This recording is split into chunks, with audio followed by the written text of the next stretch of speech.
with the last few lessons, we took a look at a couple of the group policy settings that are available within the server operating system, and I'm going to do a mini series after this particular lesson on just some of the group policy settings that are out there, because there are literally thousands of group policy settings that can be applied to a network. Just depends on what you'll need as far as whether or not you want to make those settings or adjustments to your actual computer.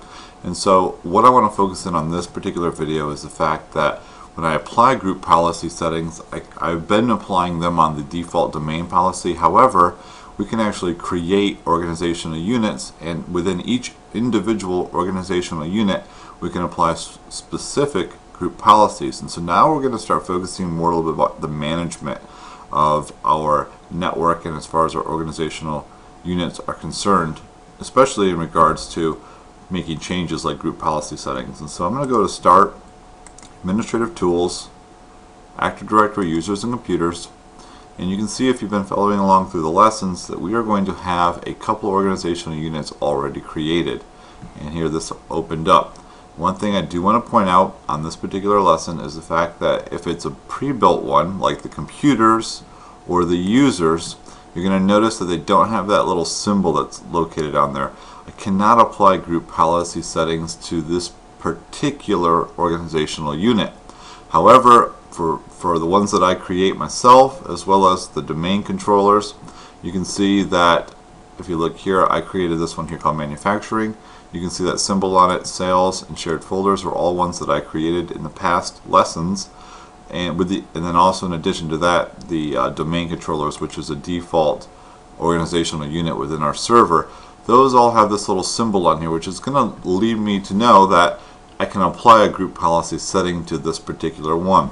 So let me just show you. I'm going to go to Start. I'm going to go to Administrative Tools now and open Group Policy Management.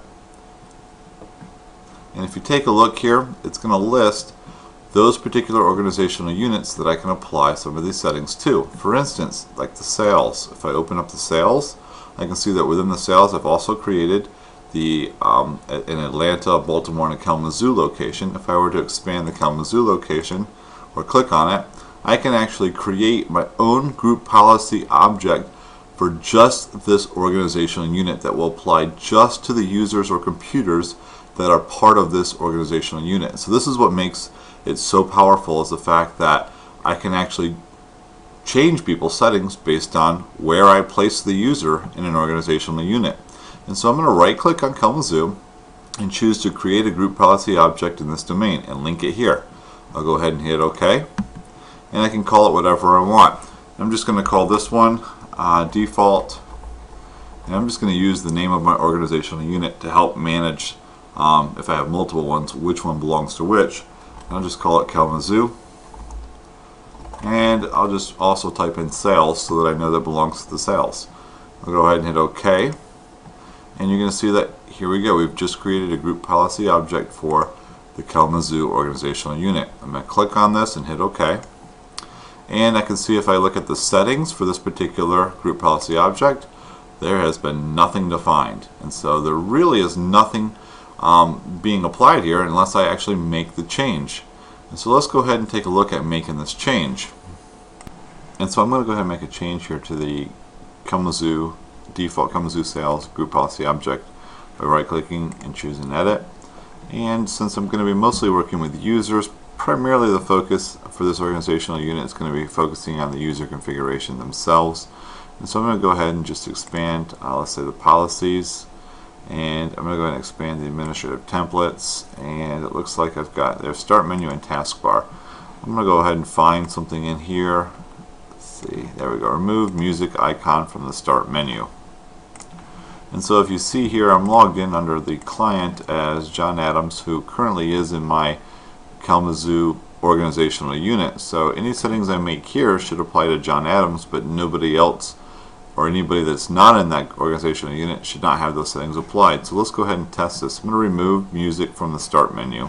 I'll just go ahead and double click it, and I'm just going to go ahead and hit enabled and apply OK. And so now that setting has been enabled, so I should no longer see the picture, or actually the music, from the start menu. So if I go ahead and run GP update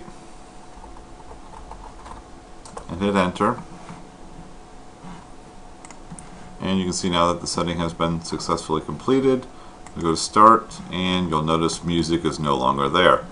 But what happens if I log out? I'm going to go ahead and log out here, and I'm going to show you here. I'm going to come back over here to our, there we go, Active Directory users and computers, and let's just take a quick look under Sales, Kalamazoo.